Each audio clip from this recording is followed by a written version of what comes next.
Hello, everyone. Hello, everyone, and welcome to the first ever italki webinar for teachers. Are you there? Hope you're there. We can't see you, but we can see your comments. So we would really love to know where you guys come from. If you can just send us a little word on the chat, that would be really great.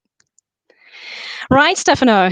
So how do you feel about this? Oh, I feel extremely good. I'm very excited. And first of all, thank you, italki, for this opportunity. It's just amazing that we can all share with you guys, with you teachers, our colleagues, our experience and our tips to retain students. Exactly. So excited. Can't wait to share all that information that we prepared with you guys. So, as you perfectly know, our first ever topic is how to retain students. So me and Stefano are going to share best practices. Hello guys. Hi to China, Germany, the UK, Mexico, Italy. This is crazy stuff. Yes, it is. So many God, people from all around the world. this is making me nervous. Anyway, let's move on to the introduction of ourselves. And in the meantime, we'll give the time to the people who wanted to join our stream. Right, so let's have a slide with our pretty faces and our little descriptions on the screen. And I will start presenting myself. My name is Anna. As you can see in that little red box, my last name is Douve, which is a French name, which means that I'm living in France now. However, I'm Russian by origin, and I also did my studies in Russia and, funny enough, in Germany. So I'm a professional interpreter, translator, and a teacher. I've been teaching on italki for a bit over than a year. And my teaching experience started in 2009, so a very long time ago. Right, so the thing that I mentioned, that I'm also an interpreter and a translator, gives me a bit of a business perspective on everything I do. And I strongly believe, and I think italki shares this view completely, that we are all businesses. In the end, whether we are an individual sitting in front of a screen or we are working for someone else, we are all always a personal brand and we are a business. And now I'll let Stefano say a few words about himself and we'll get rolling with the presentation. Yeah, so my name is Stefano. I am from Italy. I currently live in Milan. I was born and raised in Italy in a region called Puglia in the south of Italy. And then I moved to Milan. And when I turned 18, I got on italki. I applied to become a teacher. And now it's been 4 years. I gave more than 1,500 lessons, I guess. And it's just been an amazing journey to share my experiences and my teaching experience, and also my beautiful language and culture with with students. And it's just been amazing, and I just love my job because it allows me to meet so many wonderful people from all around the world. And when I started, it was just a side job, and now it became my business and my full-time job. So, okay, Anna, back to you.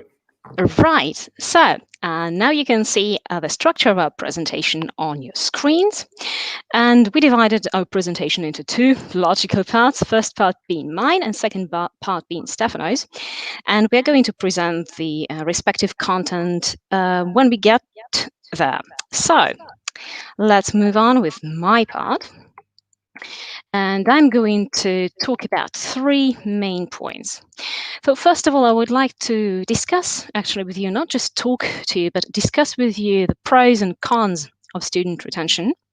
Then we'll talk a little bit about ourselves, which we all love, I'm sure. And we're going to talk about our target audience. So who are the students that we have, what maybe categories or types they belong to, and whether we can retain those types, and whether it actually makes sense retaining them. And last but not least, we are going to talk about money matters and how we can manage the difficult and tricky issue of raising prices and retaining the students that we already have. Right, so first things first, Let's look at the pros and cons of retaining students. As you can see on the slide, I came up with a slightly longer list of cons of retaining students, but that's just because I tend to be a little bit cautious and I tend to think about everything that can go wrong to be ready. But let's first talk about the pros of retaining students. So what does that mean to retain student? That means that a person is loyal to you. And if a person is loyal to you, then obviously you see this person regularly, maybe once a week, twice a week, 3 times a week. I've recently read that one guy received like classes, bookings for every day, seeing the same student. Wow. This is quite a retention, I would say. In any case, so if the student is loyal to you, that means that they talk about you. That means word of mouth. The more they talk, the more people know you, the better promotion you get, the more publicity you get, so the better it is for you. Then loyal students mean that you can relax a little bit. You don't have to worry about updating your profile all the time, checking your video if it's still in line with what comes up on italki, whether it's a little bit outdated, do I need to change it, how do I attract new students, all those things. And it provides you with financial stability. Since you know that you have a certain number of regular students, you can be sure that you will get a certain number of lessons next month, the months after that, which means that you can be relatively sure that you will have a stable income. However, it's not that obvious. Right, so let's look at the right side of the screen and see what we have here as cons of retaining students. So this can be quite dangerous actually. When you get all relaxed and you don't check your video, like I just said a second ago, you can get too relaxed. You can tend to use old tricks, old, sheets, old information, old manuals, so everything that you've pretty much been using for years and years, especially if you have a lot of experience. Then ironically enough, retaining students may also mean no word of mouth. Well, how does that work? Since you have a certain number of students, those students talk about you, but they can only talk about you as much.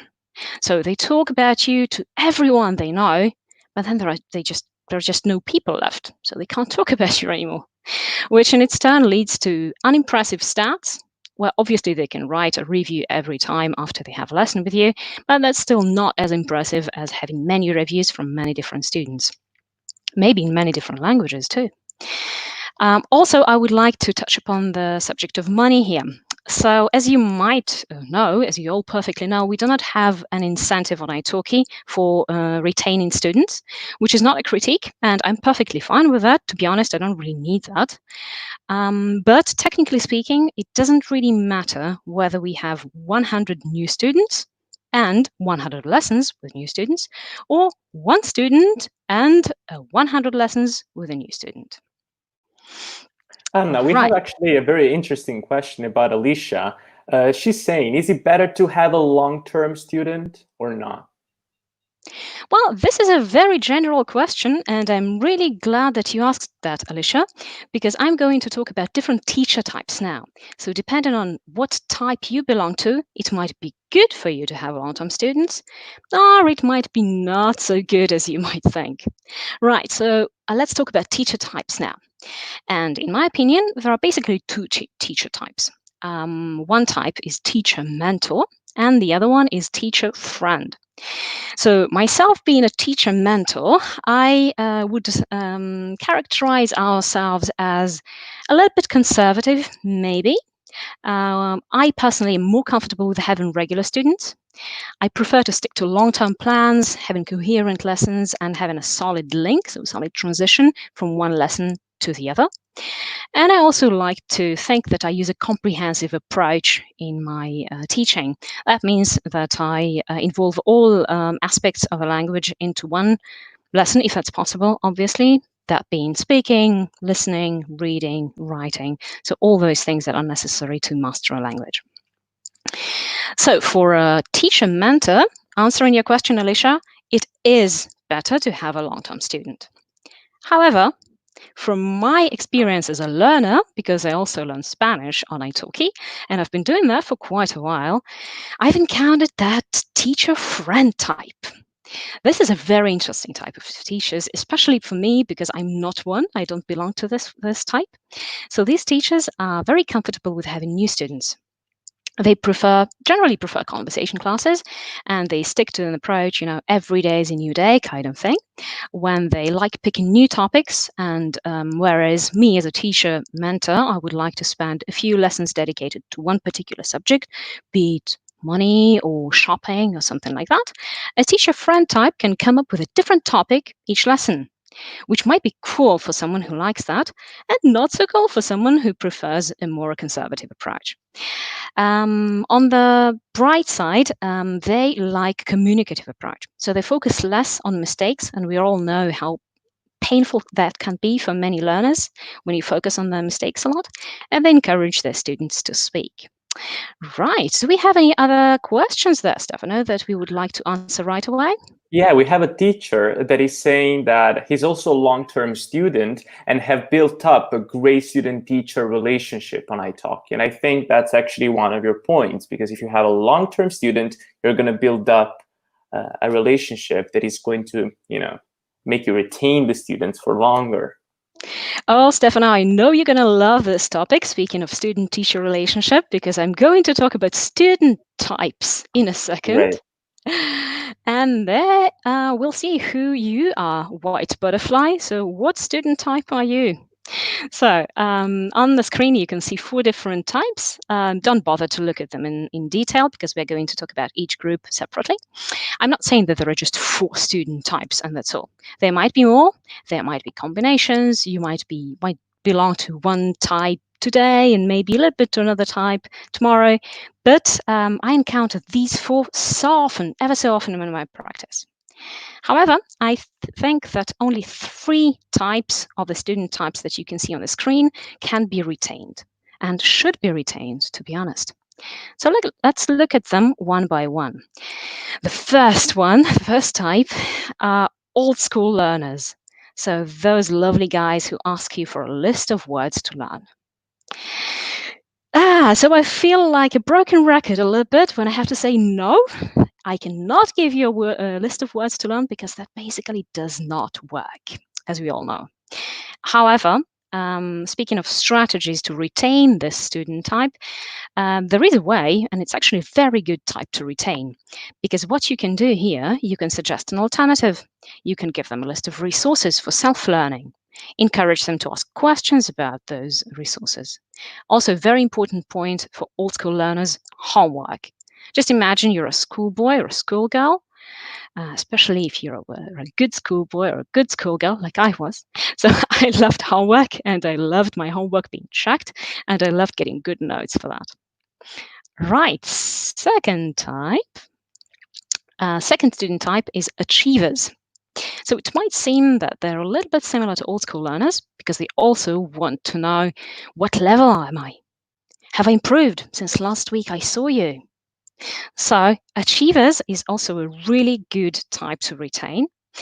And the strategy to retain them is making plans together and set objectives. But I think, Stefano, you are going to mention plan making later in your part of the I will. presentation. So I'm going to skip that and I'm going to go to the next student type. Right, I see there are a lot of questions, guys. Let me just finish with the student types and we'll have a look at your questions, okay? Right, so the next student type, I know that Stefano loves those ones. Oh So my goodness. those ones are chatterboxes. They love talking about their life without you asking them really. So you have a nice prepared plan, and then they start talking about how they spent their weekend and how tasty the cheesecake was that they had last night. And you go, my goodness, okay, so you really have a lot of things to say. I think those are also the guys that like talking to us because we are a little bit like therapists. That's right. Right. So what can we do with these guys? What do you do, Stefano? What do you do with those chatterboxes type? Oh, I let them talk. I take notes, and then I bring up the conversations again later. That's, later in lessons, to just, making them understand that I actually listen and I care about them. So that's a very good point. This is really important, and I think this is the perfect strategy to deal with chatterboxes. Learn about them. Make use of that. Make notes. learn the names of their spouses and dogs, their favorite recipes. I also put down their medical history here, but be careful with that. Can get a little bit overwhelming. Anyway, the next student type. I put nomads here, but you can call them all you like, because those are the guys that are just up for a chat. So you can recognize them by saying, well, I just want to improve my speaking skills. And those are the students that can appear once every 2 weeks, maybe once a month. Sometimes they don't go back for like 6 months and then they reappear. Well, this is an interesting type. The question is, do we want to retain them? Because they don't really have the intention to stick to one teacher. They may have their own reasons. For example, they don't want to get used to your accent, or they want to talk about different topics to different teachers. They want to see what's up on the teaching market. So, yeah, I'm not sure if there is any point in trying to force people to stay if they never had the intention to. What do you think? Write us in the comments. I'm not sure if I'm showing the right way or which way. Well, anyway, in the comments. We actually have a very interesting question from Vicky. So what is she saying? I've had lots of new students who seem to be super enthusiastic with my lessons, but they disappeared. How can I fix it? So how would you deal with a student, being very happy about the lessons, but they just don't come back? Well, it's a very, very interesting question, Vicky. From my point of view, there are 2 points that I would like to mention. First of all, again, what do you mean by fixing it? It's maybe just that the student was not going to stay. He just wasn't going. He just came for a chat. He wanted to try the platform. Then maybe he has, I don't know, other things to do. It's not about you. Don't take it personally, really, but seriously. I know it may sound funny. And on the other hand, what did I want to say? Just slipped my memory. Disappearing students. Yeah. I think that we should also be psychologists, or at least think from a psychological point of view. How do you act when you don't like something, but you don't want to appear rude? I know what I do. I say, it's wonderful. I love the lesson. It's fantastic. Everything's perfect. And I just never come back because I didn't like it. So it's not about you. It's just because they seem enthusiastic. It doesn't mean they liked it. And if they didn't like it, again, it might not be about you. It's just not your type, or you are not their type. What do you say, Stefano? Do you have any tips?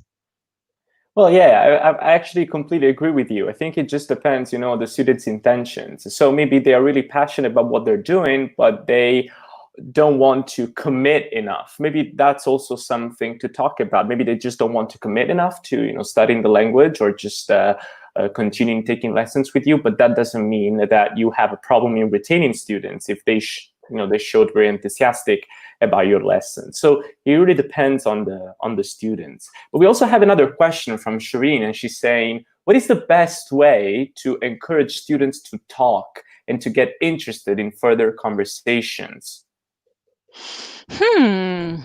That's a big one. It is a very big one. And I think that we want to come back to this question at the end when we talk about strategies in terms of language, linguistic strategies. In the meantime, I just thought of a very good thing when you said commitment, Stefano. Yes. I just wanted to remind all of us, actually, that learning a language is a hard job. I can't underline it enough, because we are, as language professionals, so it's something that we do every day, right? So you have your dictionaries, your stuff, your notes, and that's what we do on a day-to-day basis. For some of us, committing to learning a language is ever so difficult. So, don't beat yourself up if the student didn't come back. Maybe it's their fault.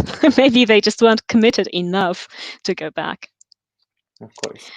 Right. Okay. Keeping in mind that question that that was asked about the making the student talk, yeah, we'll keep that in mind, and we are going to move on to the last part of my presentation, but the most interesting one, in my opinion.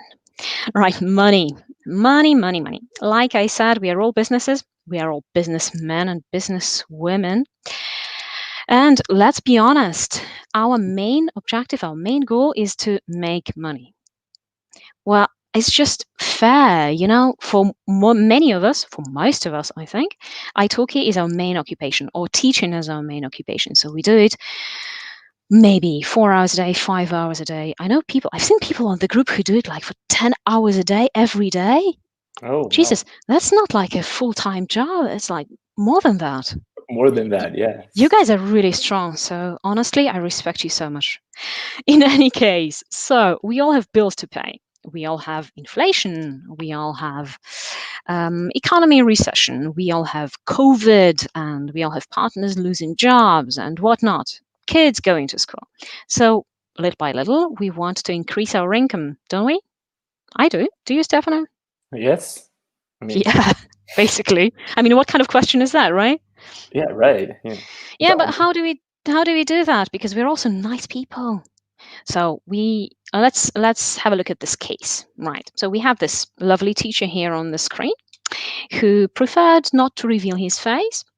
So this teacher has 90% regular students, and he's very eager to increase his income in the course of time, but to retain all those 90% of regular students that he has.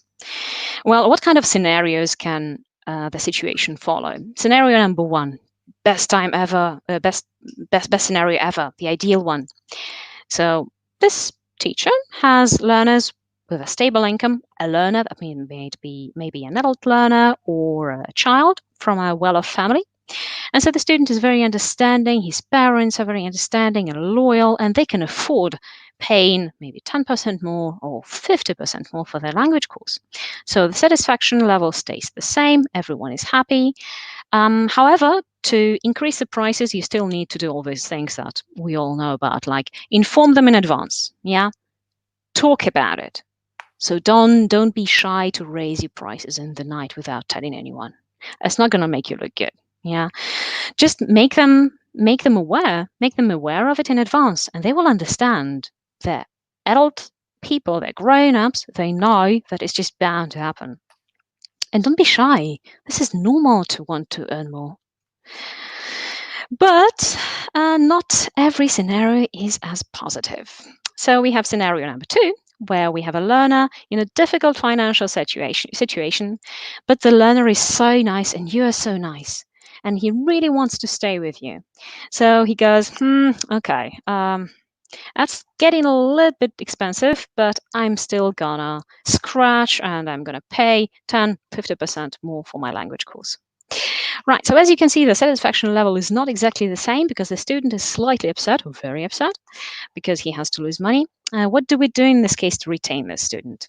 Well, I would suggest offering a discount or maybe offering a package. But speaking of discounts, for a limited period of time. And I emphasize that, guys, limited period of time, because we'll see in the next scenario what might happen if that's not limited. Right, I've seen those teachers who offer old students only rate for years and years to come. Right, what happens in that case? We have 90% old students, regular students. All those 90% of regular students book in all student only rate. What is going to happen to your income? What's the right answer, Stefano? What's the right answer? Oh, we're sad about it. We're not. Exactly. Nothing is going to happen to your No. income. Your income is going to stay the same. So, whereas your student is pretty happy with paying the same amount of money that he used to pay for the language course, you might be not as happy with with your income that you actually wanted to increase initially. And the worst case scenario, when you have a learner who is financially unable to pay more for their language course, and you are not open to compromise, to give discounts, so the learner just goes elsewhere. Well, that's a scenario that is quite common. what can we do in this case? Well, we can try to follow scenario number 2, try to compromise, offer a discount.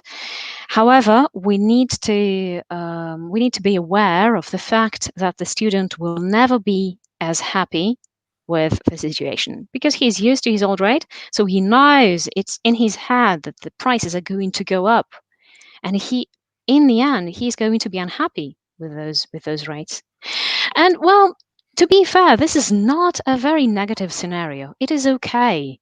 And I've been through it myself. Like I said, I'm a learner myself, and I had the situation when my teacher increased their rates and I just couldn't afford it. Well, you go and you look for another teacher. That's not the end of the world, honestly. Nor is it the end of the world for the teacher. Because seriously, why keep students who cannot afford your rates? We all know that there are so many price categories and price segments on italki. Well, the prices go from what, $8 an hour now to, I think I've seen like $45 an hour or something. Yes. And we all have work, guys. We all have students. So you really shouldn't be afraid of staying out of job. Well, obviously, provided that you have a good video, a good introduction, good language skills, and all those things that I'm sure we all have.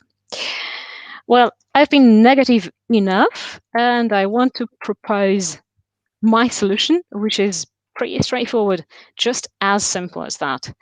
Make sure you have a certain number of regular students and a certain number of new students. I put down here 50% new and 50% regular, but what I mean by that, I don't mean that those 50% new students are one-timers. Those may be students that come to you, I don't know, 5 times, 10 times, 20 times, and then they stop. Just make sure that you have this flow so that in case that you lose a regular student, you can quickly replace this regular student with a new one without going into trouble of being all panicky, changing your profile, trying to figure out what's wrong with you, what's wrong with your profile. Just be prepared for that situation and everything is going to be fine. Right, Stefano, We now actually I'm have a going to... question. Hold Oh, on. yeah. Yeah, we have a Yeah, question sure. from Tim, and it's a very interesting one. Can you give an example of how to explain raising prices to students? What do you think? How do you do that? Well, to be honest, I don't even think that's necessary. I mean, we are all living in the same world.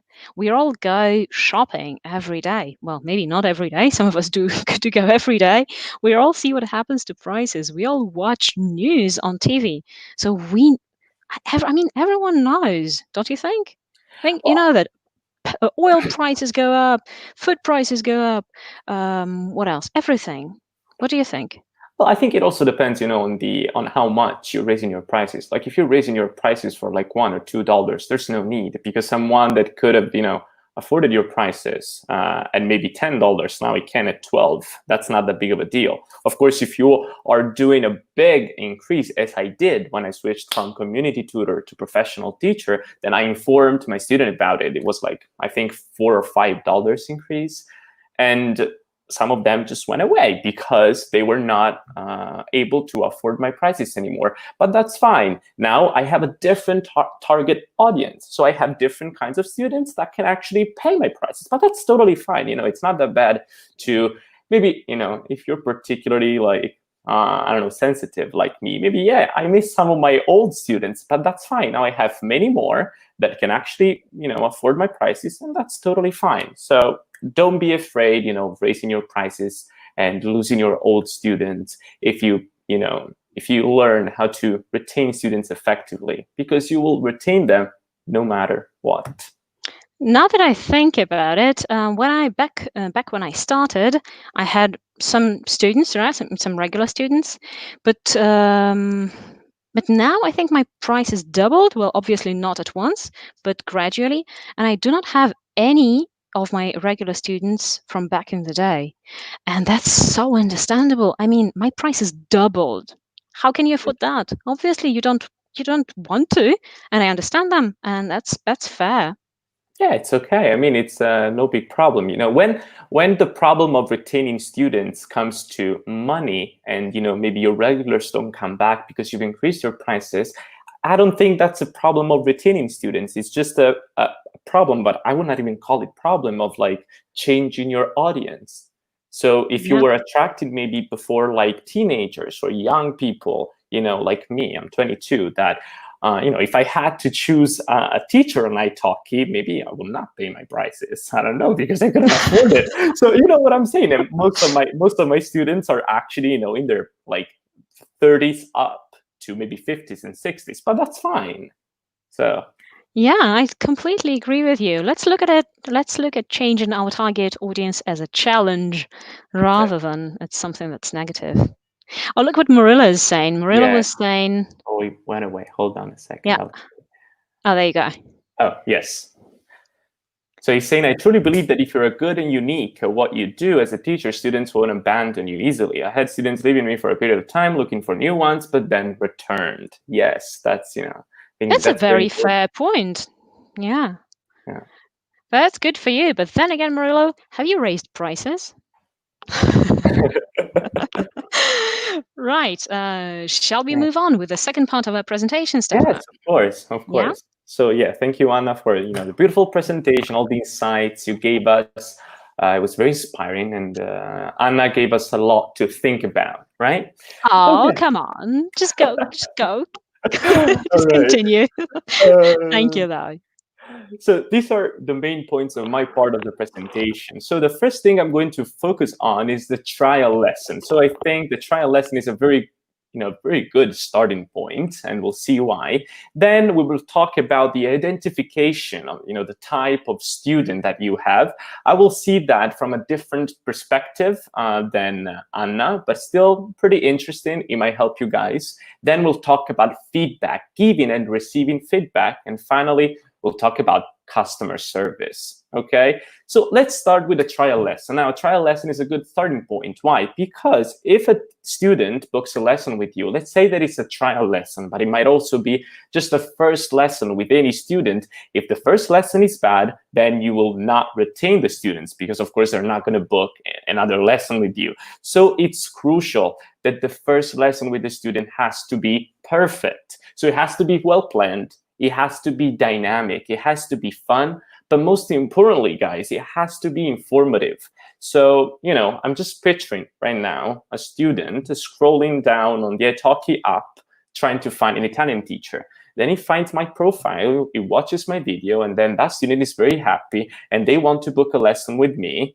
Thank you. But then when they actually get to talk to me during our first lesson, if I'm not giving them the information about what we're going to do in the next lessons, what my plans are for them, what my lessons are structured like, they're not going to come back because they don't know what to expect.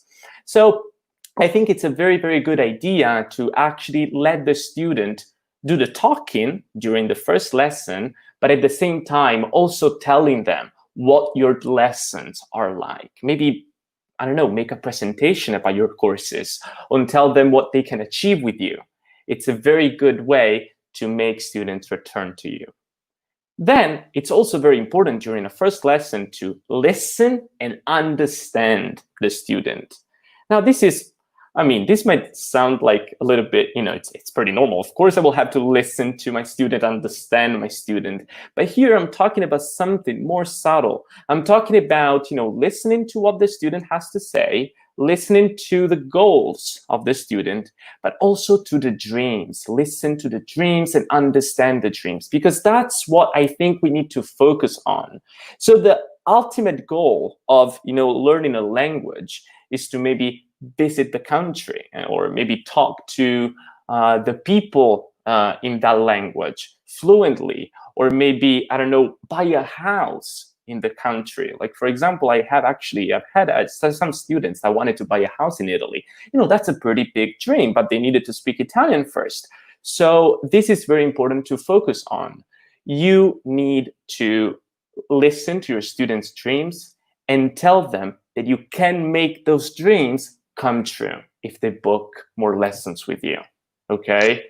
Oh, Stefano, I have a question here. So, Yes. have you already helped anyone realize their dream? Well, actually, now I have a student from Germany. She's lovely. I've been having her, I think she's been my student for 1 year and 5 months or something like that. And she just improved so fast. She's incredible. And now she actually wants to move to Italy. She was about to come to Italy to look for a place to stay, but then, well, COVID started. So then she had to stop for a second. But yes, that's what I'm talking about. Or maybe another student, she wants to buy a house in Rome.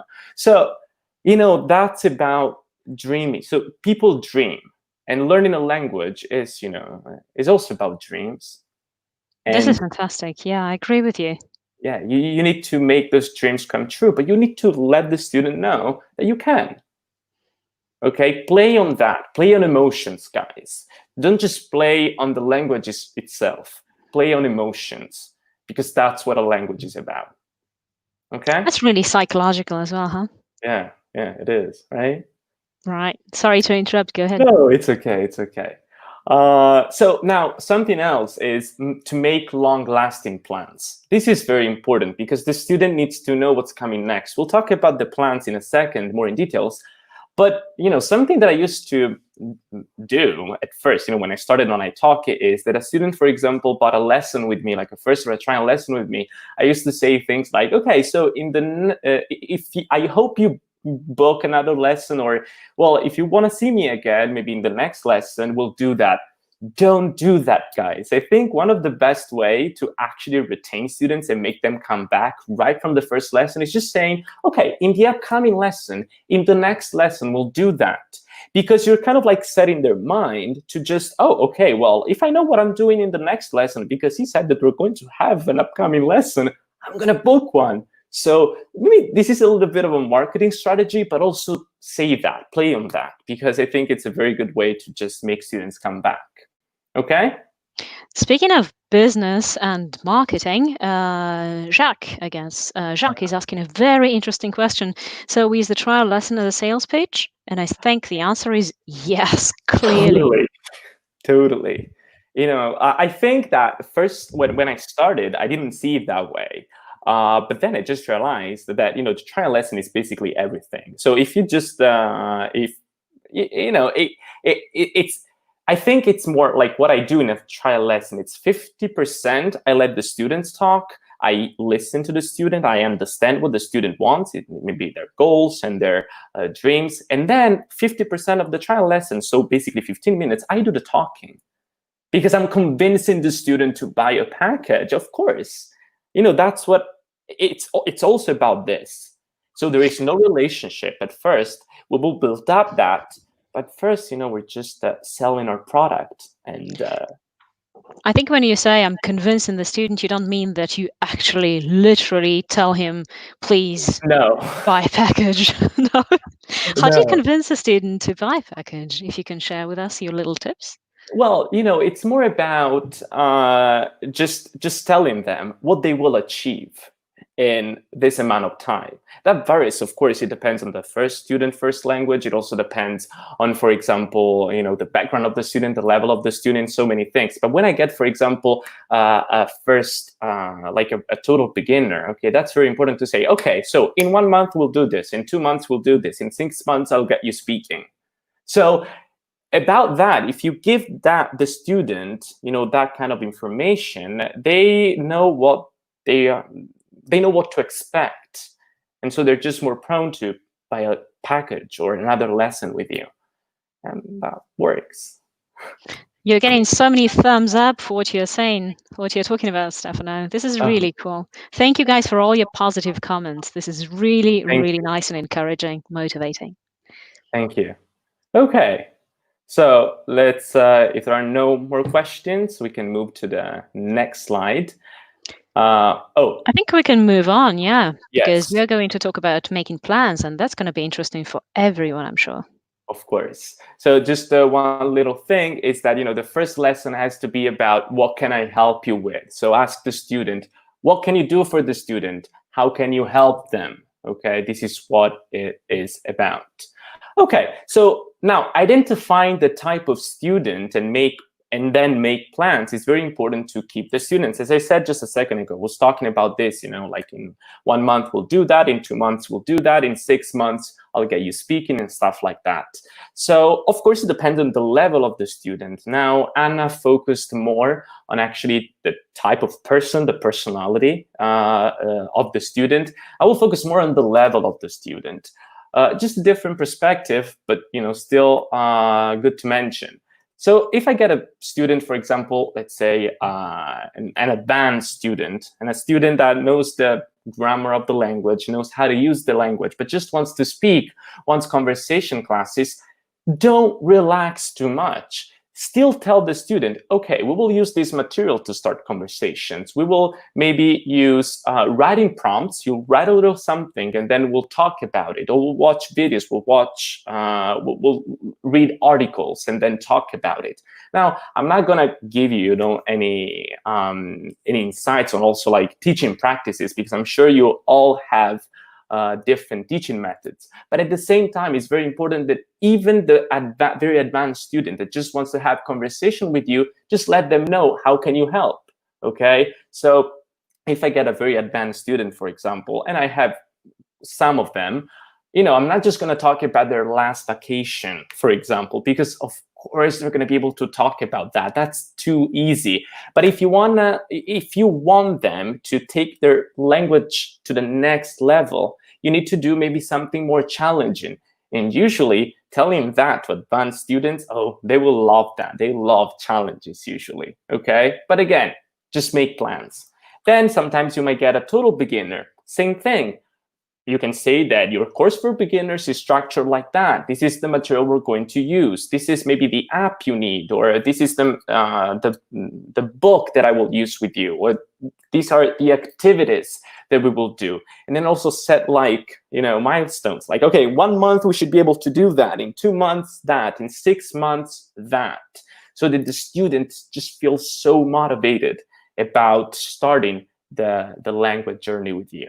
Then, of course, we also get the students that are intermediate, okay? So they just need general learning. So maybe they need to focus on something more advanced, like some more advanced grammar, or maybe to take their Italian, because I'm a teacher of Italian, of course, to the next level. They need to practice conversation in those specific areas that, might maybe help to just enrich their vocabulary. So again, make plans.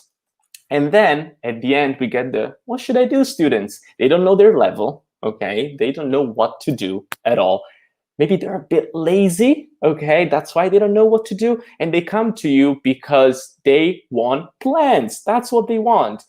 The what should I do students, it's the perfect opportunity for you to make plans. So you can say that based on what I think your level is, maybe because they took an assessment test, or just because you tested their language skills by talking, just tell them that maybe the best thing to improve is doing this, doing that, and we'll do that in the next upcoming months. So it's very important to make plans, regardless the student level. But at the same time, sometimes maybe students do not like the plans that you made. That happened. I had some students that just wanted to focus on conversation, no grammar at all, but they were getting some grammar things right, and that was not some grammar things wrong, sorry. And that was not, very good for them, just because if your level is pretty high, you want to get those grammar things right. I mean, that's pretty normal, so you don't sound ridiculous when you speak to natives. Well, I just said that to her, and now she bought a package, and she's taking 2 lessons with me a week, before just one grammar and 1 conversation, because you're the teacher and you know best. So just tell them that. You have experience, you know what you're doing, tell them.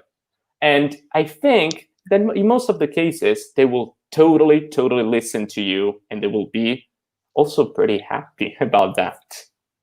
Yeah. Oh, Steph, I cannot agree more with you. You really have to show that you have authority in what you do, right? You don't go to a dentist and you don't tell him, okay, so I need this tooth here extracted and that one here, Exactly. treated.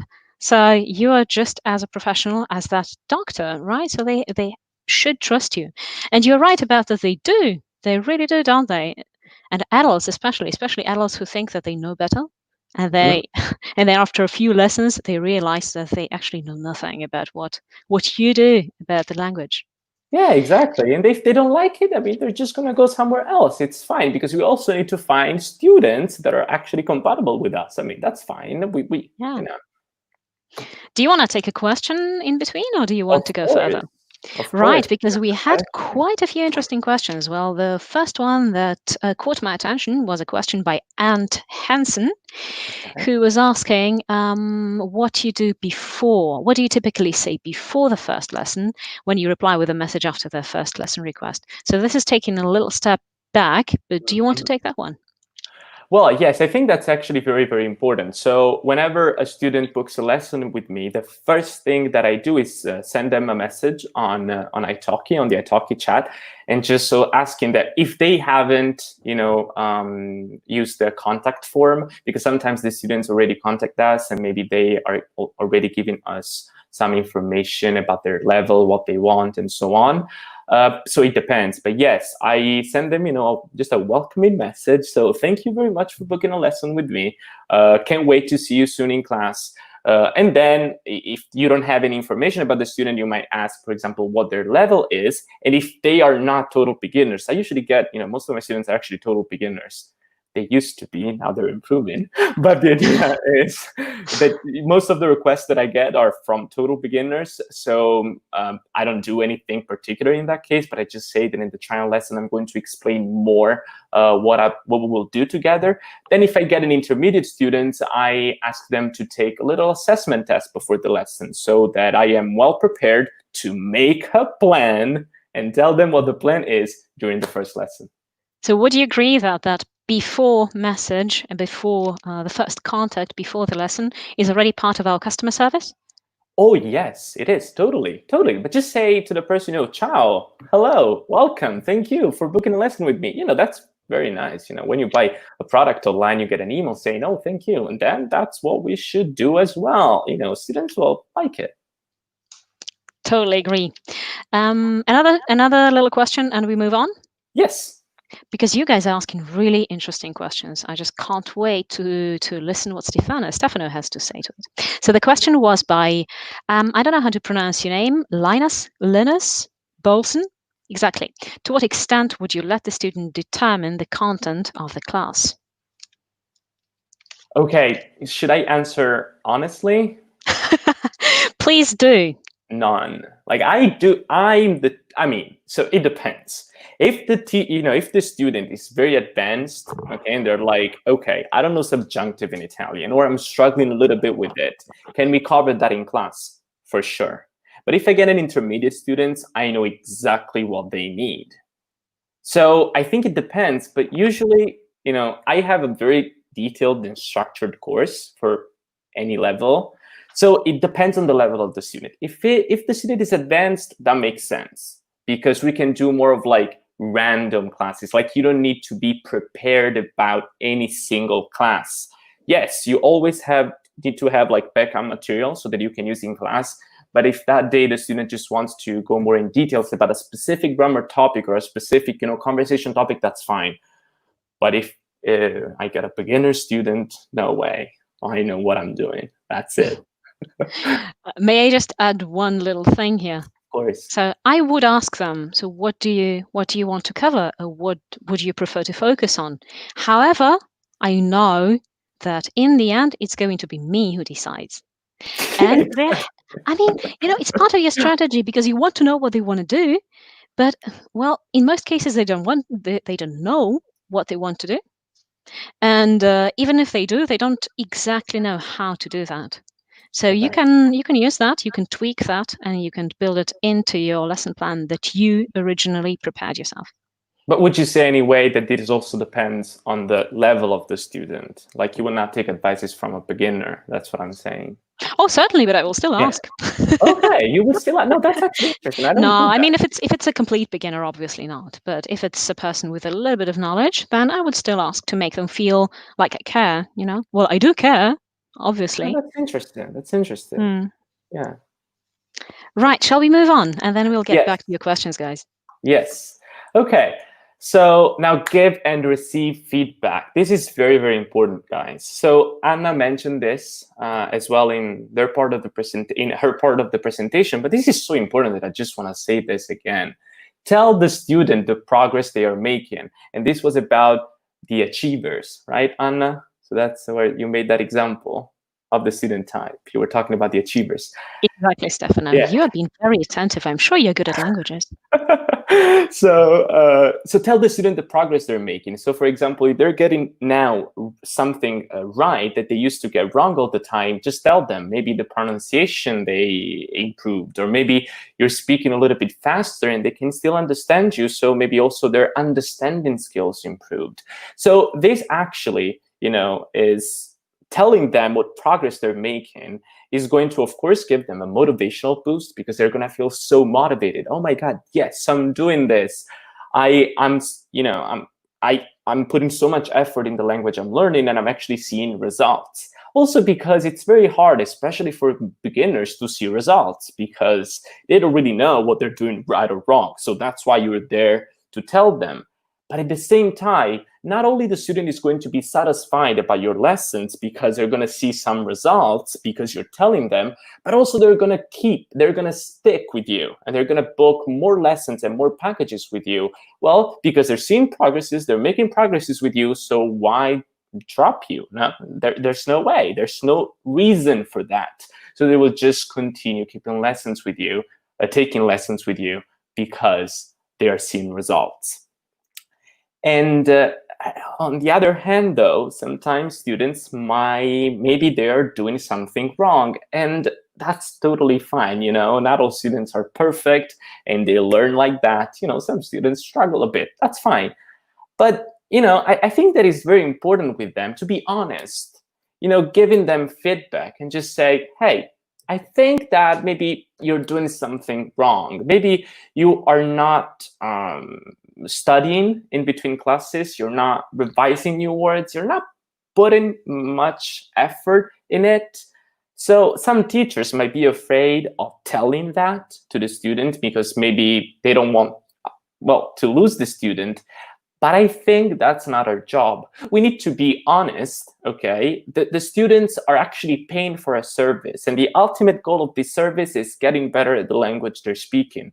But if they're not using the service correctly, we should tell them. We should inform them that maybe they can do something different. So I'm not, it's a little bit like personal trainers. Okay, if you get a personal trainer because you want to get like that bikini body or those abs for the summer, okay, maybe those personal trainers are actually going to yell at you if you don't do the push-ups, or if you don't follow the diet they told you to follow, and so on. Now, I'm not saying to yell at your student. Don't do that. I think that's also against italki policy. Don't yell at your students. But what I'm saying is that they need to know if they're doing something wrong. Because if you don't, two things are going to happen. First of all, the student is just basically going to stop taking lessons with you at all, because they're not seeing any progresses, because you've been revising the same thing over and over again, and they're not still making progresses. And so they're just going to go away. But they're not going to go somewhere else. They're just going to drop the language at all. They're just going to stop learning the language. So not only you have lost a student, but you also made someone upset, because their dreams are gone. Their dream of learning Italian, come to Italy, buy a house, ciao, ciao, gone. Do you want that? You don't. Okay? So let them know. Okay? I love that comparison with a personal trainer, Stefano. This is so good. I would like to think of myself as of a personal trainer for someone. That's right. It's very, very important. Speaking of yelling at students, we had a very tricky question earlier asked by Irina. So she was asking if we would recommend the same approach with kids, because I think she said that it's always trickier with kids. Do you work with kids, Stefano?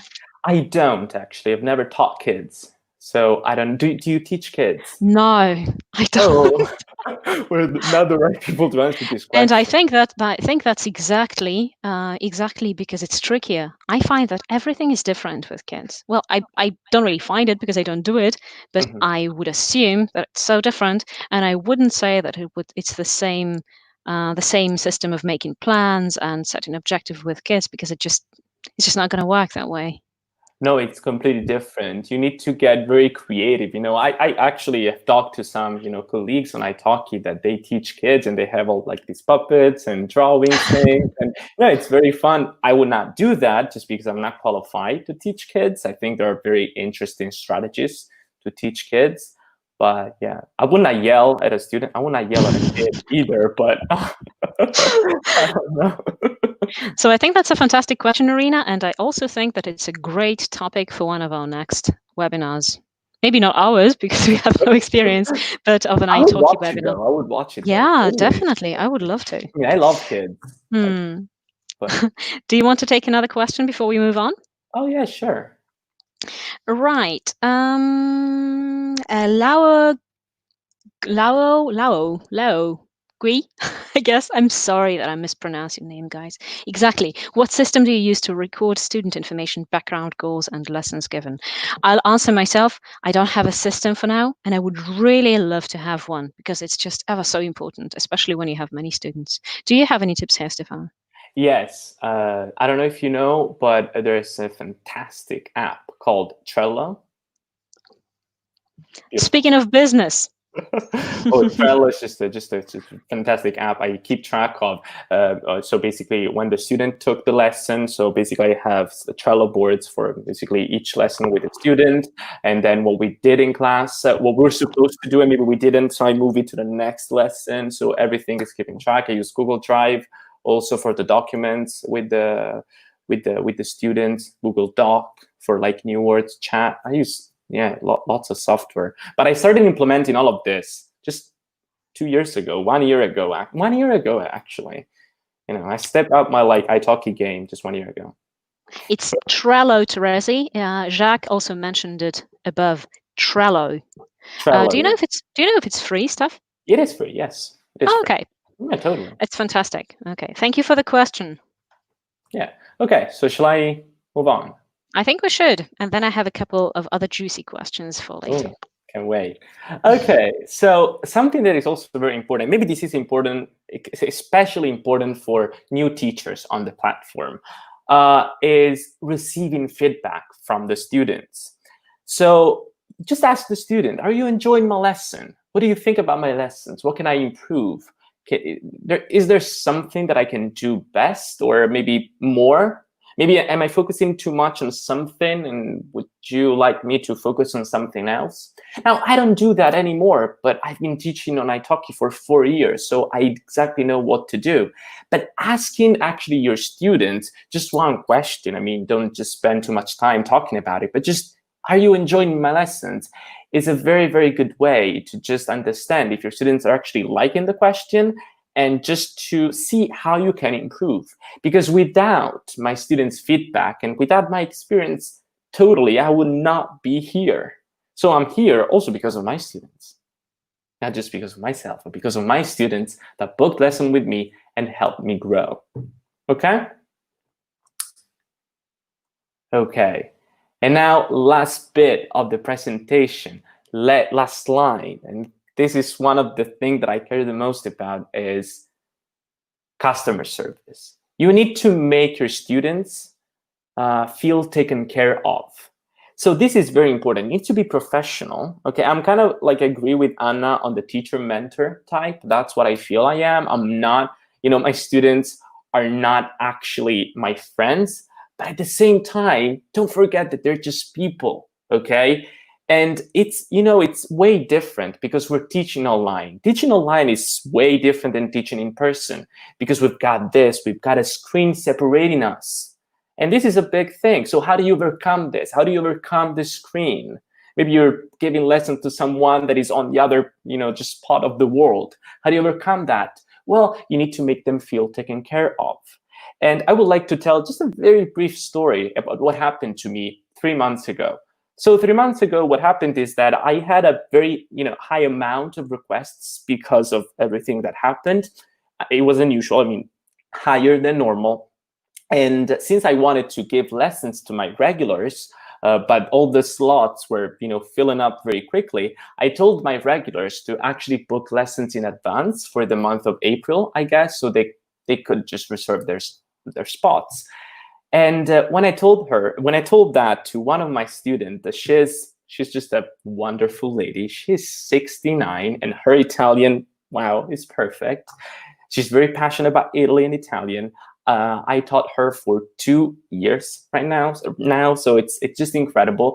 And when I told her that, she went and she was like, "Oh, I thought that I was your only one student."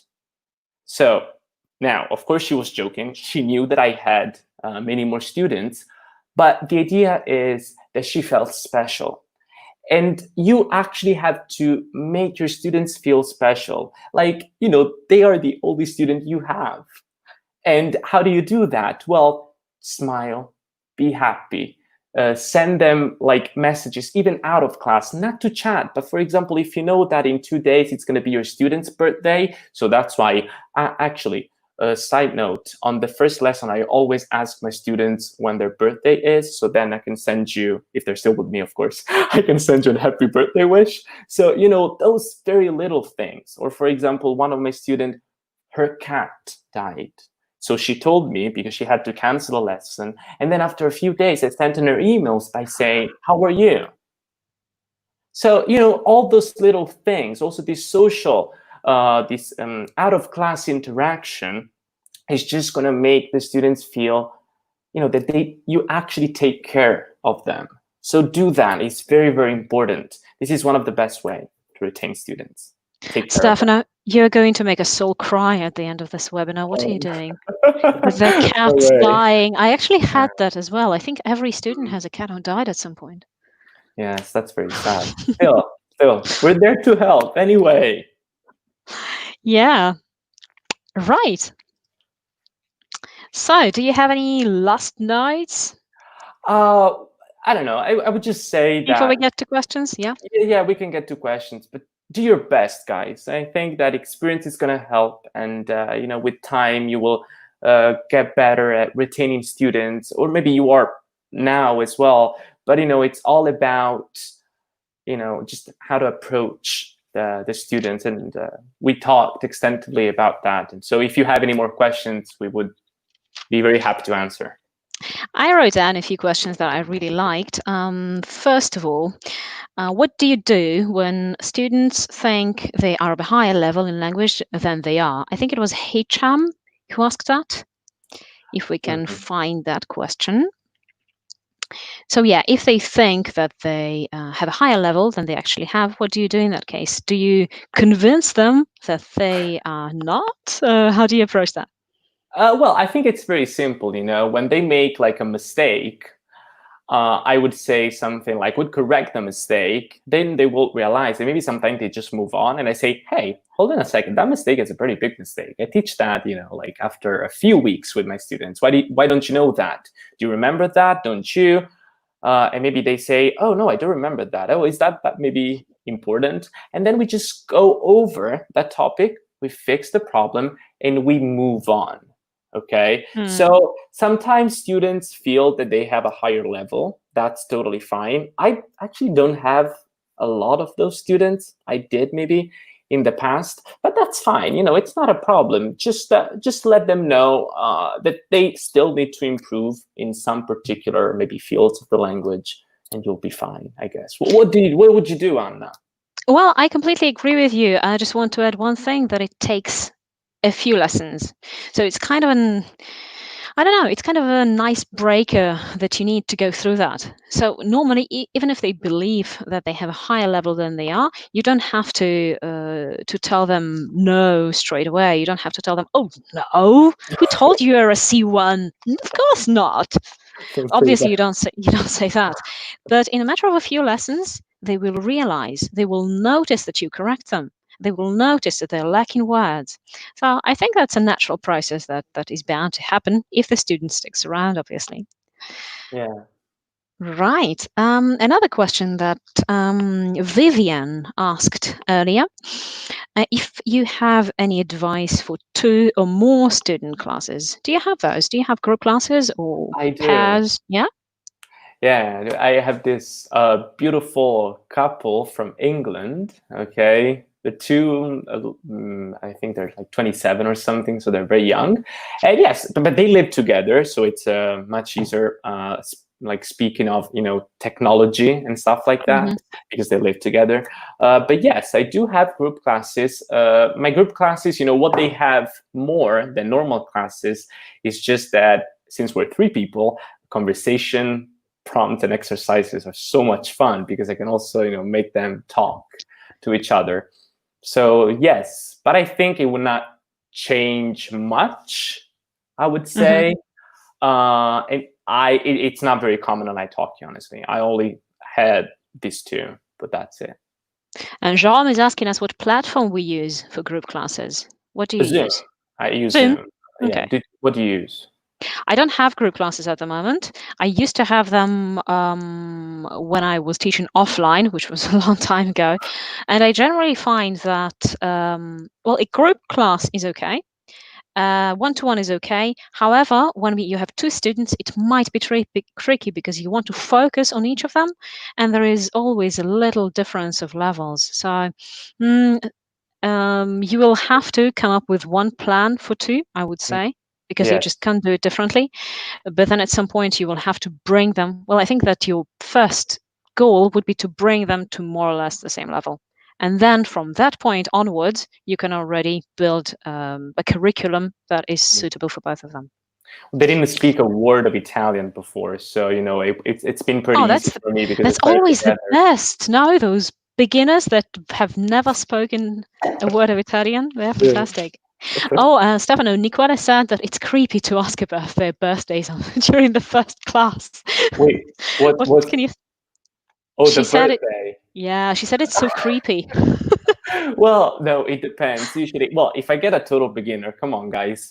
Quando è il tuo compleanno? When is your birthday? Is the perfect question, with like a beginner or intermediate. But I usually do that. Maybe not on the first class all the time, but I do that, later on because it's always good to know. I go further than that. I ask them about the birthdays of everyone they know when we learn when we learn numbers and how to say the date. So Yes, you totally. go with, okay, so your mother, your father, your mother-in-law, your niece, your cat, your dog. I must be really creepy for most of my students. Well, I'm actually always worried about asking some of those things. So I always say like best friend, or you never know. You never know what's going on in their family. So sometimes Hmm. when I ask that, I had like sad answers. So I stopped doing that. Yes, that Yeah, was well, that those was sad, that was sad answers will embarrassing. always come up. Yeah, Yeah. of course. So, but Oof. yeah, Okay, we have a different question here by Marilla. Marilla is super active on the chat, and I think people love your comments. So already, thank you. yeah. Hi, Marilla.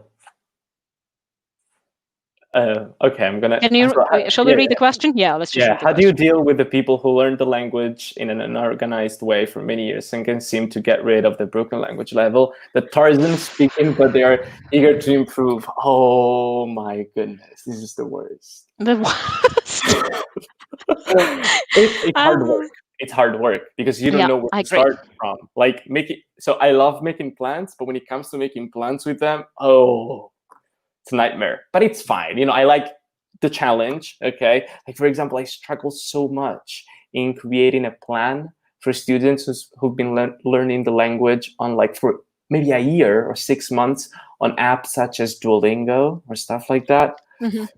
It's just crazy. It's so hard to make plans with them. But still, you take the challenge. I think that maybe even starting from the basics, they will like it because when you start from the basics, even though they have a pretty good understanding of the language, or maybe they can speak a bit, they will see that with the basics, they're filling those, missing spots of the language. And I think they like it anyway. What do you think, Anna? Yeah. Well, this is a really, really tricky topic, and I don't even have a clear answer, to be honest. I don't have a 100% answer to that. I have, well, again, it takes time. Yeah. I have a student who's got this Tarzan German, Mhm. but she speaks very fluently. And she's one of those chatterboxes, so she speaks a lot. And this is so tricky, so tricky. It's crazy. So it just takes time. So, well, I first of all I elicit. So I didn't start eliciting from the very beginning. So first I let her talk, and she talks, and so maybe like two months into it, well, 2 weeks maybe into it, I started eliciting her mistakes, but elicit in a very, very clear way, because otherwise she just goes chatting away. And then homework that might be a little bit easier for the level that she has, but that will help her fill in those gaps. Another issue here is whether they want to do that, because sometimes it Exactly. doesn't really bother them. And as you know, with adults, if you know a lot about linguistics, they get into this fossilized stage when the language gets so fossilized that they cannot correct their mistakes anymore. Well, that's really tricky. So, Murillo, if you have any tips, please share. I would love to listen. Right. I wanted to apologize to Niquera, who is actually a guy. So it's he. I'm very sorry. I didn't mean it in a bad way or anything. Right. Let's move on to the next question. Vicky, who asked it for the second time, actually, and she asked us about the lesson invitations. Exactly. Thank you. Do you suggest it to retain students? Because she feels a little bit worried to use it. And I share her feelings, actually. When it appeared, I didn't use it at all. Do you use this stuff?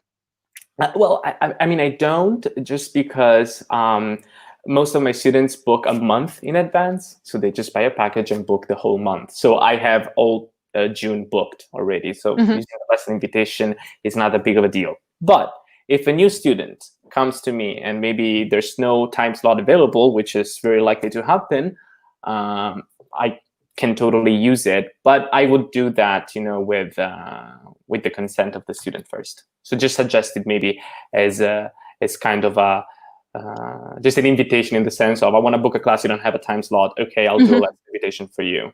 I mean, talk to the student first. Maybe send a message, actually, and then you can use it. But Exactly. I agree with you.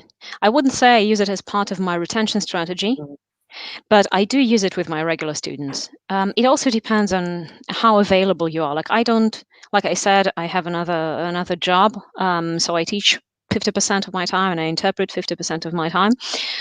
So I would have like maybe 4 hours a day to teach. And sometimes I have those new students, like I was talking about new students, and sometimes they're too eager to book. So they book everything, and then I don't have slots for my regular students. So sometimes I prefer to keep my schedule closed, and then I send invitations to students that I know would want to have a class. But obviously, you talk to them. So I don't just out of the blue send invitations to random people or to students that I know. So I yeah. always make sure that they want to have a class. Oh, we have another question from Camilla. So, how do you implement a Kaizen, constant improvement mindset in your teaching? Do you have a mentor or someone who you can go to for advice? Anna, please. Well, I'm not familiar with the concept, I have to admit. As for constant improvement, well, first of all, I'm a member of that fantastic group on Facebook for teachers and tutors. And I think this has been so helpful, really amazing. So you guys give great tips. We can exchange, we can share information, just awesome. And then I also do, I don't know, self-improvement on the side. So I read stuff, just normal things. So nothing out of the ordinary, to be honest. Do you do anything, Stefano? Well, I actually talk to my colleagues. So, I think that's the best thing, talking to other people, sharing your experience, doing stuff like this. It's just a very good way to just improve, and yeah, I think, yeah, that's pretty much it. That's exactly what I do as well. Fantastic.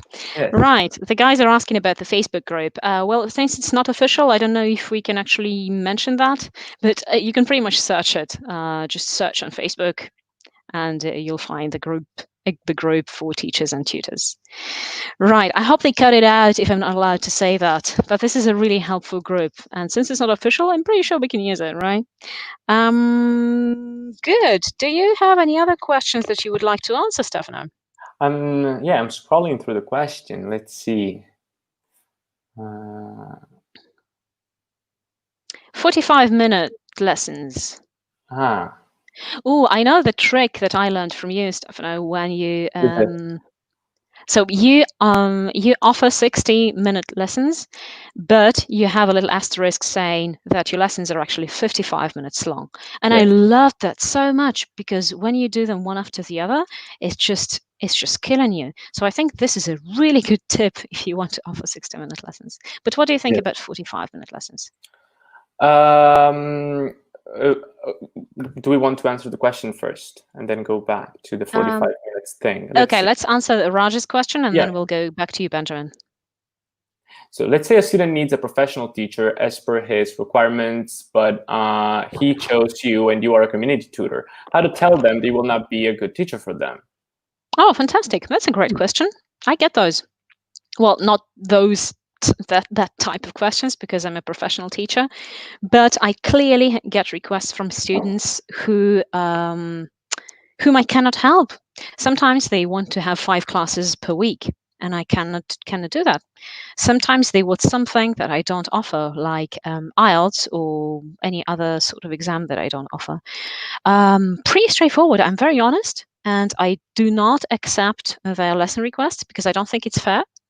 I decline, and I explain that I would recommend this and that. I would recommend turning to a teacher who specializes in that area, and that's it. What do you do? Yeah, no, well, pretty much same. I teach Italian, so maybe I don't get like requests about exam preparation because it's not very common for Italian students. But yeah, sometimes I get requests for kids, and I just don't teach kids because I don't feel qualified. So I mean, that's fine. Declining requests is totally fine. So that's why just do your best to make your profile the most informative as possible with everything that you do, maybe with your videos.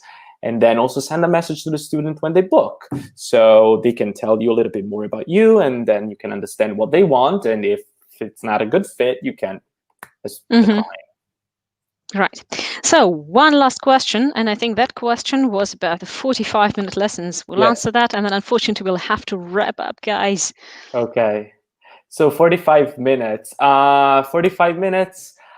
I'm not sure. I actually never done 45 minutes lesson before, just because I don't know. I feel like it's not enough. I need those 10 minutes at the end to like wrap it up the lesson.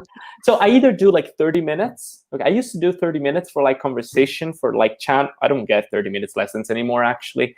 Most of my lessons are 60 or 55. But 45 minutes lesson, I just think it's not enough. And I'm not even sure on how to price 45 minutes lesson. I would struggle a bit. I don't know. Do you do 45 minutes lesson, Anna? I've never done it before, but just recently I read comments that it's apparently very popular, and many students like it, many teachers like it. Personally, I think that it's not enough, especially when you work with adults. So I prefer giving 60-minute classes, or even 90 minutes, if that's business English, for example, or a very high-level student.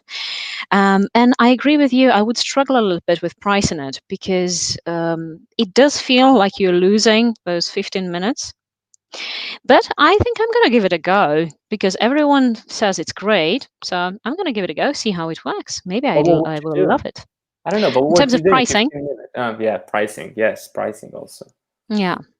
I don't know. But that's an open question. I think I'm going to check it out, and I'll give you an answer during the next webinar, or maybe if you can contact me and ask for my feedback, I'll tell you what I think. But generally, I agree with Stefano. I think it's not enough for an adult learner, and they're still not tired at the end of 45 minutes. So it's basically the matter of being tired or being able to go for 10 more minutes. Yeah. Well, we could give it a try for sure.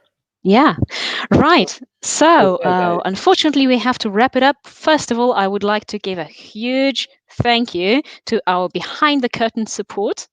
If you've seen all that animation going on the screen, it's due to our italki friends and employers, I would say. And then I would like to thank you guys, the audience, for all your fantastic questions and all your support. And my colleague, and I can say friend now, Stefano, thank you. It was a pleasure working with you. Thank you. It was a pleasure to work with you as well. It was very, very inspiring, I guess, both for you guys that are watching and also for us. So thank you. Thank you very much, and see you next time. Oh, and Bye. if you want to send us just an email or something, maybe you can, you can contact us on social networks, or also just sending us an email if you want. Fantastic. Please do. Okay, that's it. Bye, Bye, guys. Have a good day. Bye. Ciao, ciao. Ciao.